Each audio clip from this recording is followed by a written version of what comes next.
మన సర్వేలో కాంగ్రెస్కి 46 నుంచి 48% ఓటింగ్ నమోదైనట్లు అర్థమవుతుంది.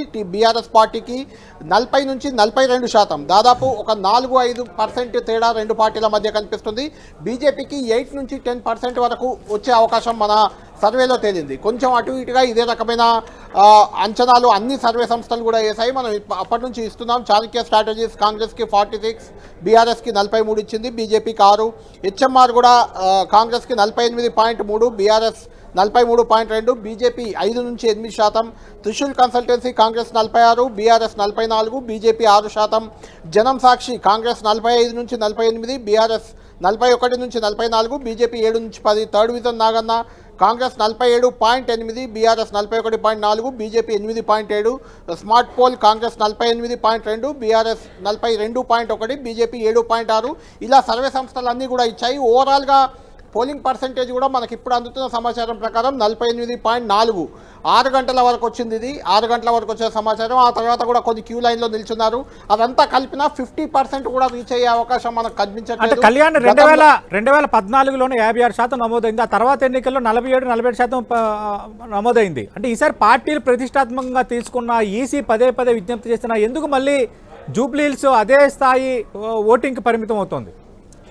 సతీష్, ఇలా ఖచ్చితంగా ఇంట్రెస్టింగ్ ఫ్యాక్టర్ ఒకటి ఉంది. మనం కూడా చెక్ చేసాం. ఎందుకంటే ఈసీ చాలా సీరియస్గా తీసుకుంది. ఉప ఎన్నికలో పోలింగ్ శాతం చాలా ఎక్కువగా నమోదు అవుతుంటుంది జనరల్గా. అయినప్పటికీ 50% దాటకపోవడానికి ప్రత్యేక కారణం ఉంది. ఆ కారణం ఏంటంటే ఓటర్లు ఎవరైతే 100% ఓటర్లలో బీఆర్ఎస్ పార్టీ, కాంగ్రెస్, బీజేపీ ఎవరికి వారు ఆ ఓటర్లను గుర్తించే ప్రయత్నం చేశారు. అందులో ఓటర్లని 60-70% కూడా గుర్తించలేకపోయారు. అంటే 30% మంది ఓటర్లు అసలు ఈ జూబ్లీహిల్స్ నియోజకవర్గంలోనే లేరు. అంటే 100% ఓటర్లు కాదు ఇప్పుడు ఓటేసింది, కేవలం 60-70% ఓటర్లు ఓటేస్తేనే ఈ రకంగా వచ్చింది అని మనకు తేలింది. ఎందుకు ఇలా జరిగిందని మనం కొంత అబ్జర్వ్ చేస్తే మన ప్రతినిధుల ద్వారా మనకు అర్థమైంది ఏంటంటే కాంగ్రెస్ పార్టీ కూడా ఓటర్లను ప్రతి ఒక్కరిని కలిసే ప్రయత్నం చేసినప్పుడు కూడా వాళ్ళు 60 నుంచి 70% మంది ఓటర్లనే కలవగలిగారు.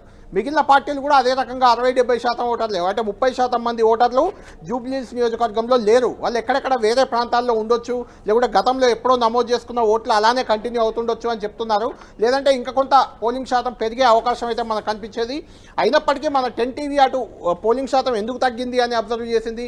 దాంతోపాటు ఓటు వేసిన వాళ్ళు ఎవరికి వేశారని చెక్ చేస్తే మాత్రం మన కాంగ్రెస్ పార్టీకి స్పష్టమైన ఆధిక్యం అని చెప్పొచ్చు. ఎందుకంటే 46 నుంచి 48% అంటే దాదాపు బీఆర్ఎస్కి దీనికి మధ్య 5%, అరౌండ్ 5% గ్యాప్ ఉంది. ఖచ్చితంగా 10,000 పైనే మెజార్టీ వచ్చే అవకాశం మనకు కనిపిస్తుంది. మినిమం 10,000, మ్యాక్సిమం 20,000 మధ్య మెజార్టీ కాంగ్రెస్ పార్టీకి వచ్చే పరిస్థితులు అయితే మనకు కనిపిస్తున్నాయి సతీష్.